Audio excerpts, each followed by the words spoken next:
The island of Sodor had many visitors, and Sir Topham Hatt had scheduled more trains. Gordon, the big engine, had to work harder than ever before. "Come on," he called to the coaches. "Come on, come on, come on. The passengers rely on me to be on time."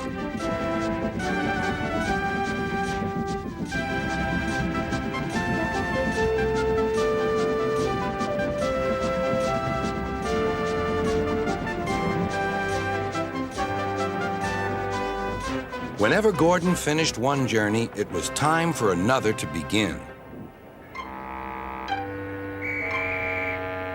"Never mind," he puffed. "I like a long run to stretch my wheels."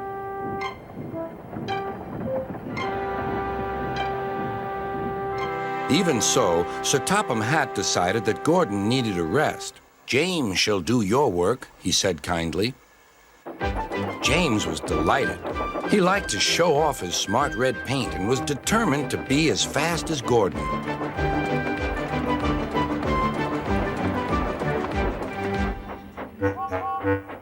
"You know, little Toby," he boasted, "I'm an important engine. Everyone knows it. I'm as regular as clockwork, never late, always on time. That's me." "Says you," replied Toby. Just then, Sir Topham Hatt arrived. "Your parts are worn, Toby, so you must go to the works to be mended." "Can I take Henrietta, sir?" "No. What would the passengers do without her?" Toby saw Percy. "Don't worry, Toby. I'll take care of Henrietta until you get back."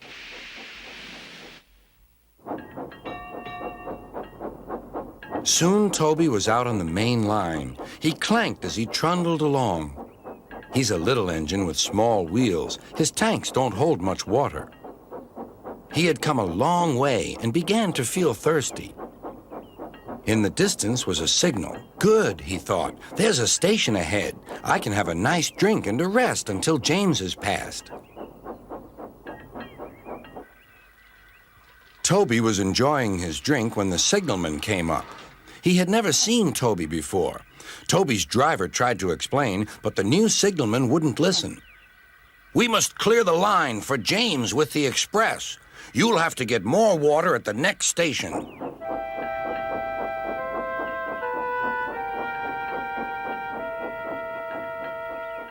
Hurrying used a lot of water, and his tanks were soon empty. Poor Toby was out of steam and stranded on the main line. "We must warn James," said the fireman. Then he saw Percy and Henrietta. "Please, take me back to the station. It's an emergency." Henrietta hated leaving Toby. "Never mind," said Percy. "You're taking the fireman to warn James. That's a big help." Henrietta felt much better. James was fuming when he heard the news. "I'm going to be late." "My fault," said the signalman. "I didn't understand about Toby." "Now, James," said his driver, "you'll have to push Toby." "What, me?" snorted James. "Me? Push Toby and pull my train too?"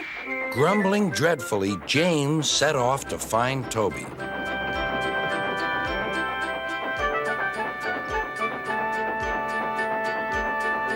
He came up behind Toby and gave him a bump.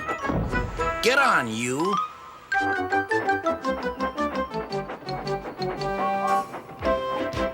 James had to work very hard.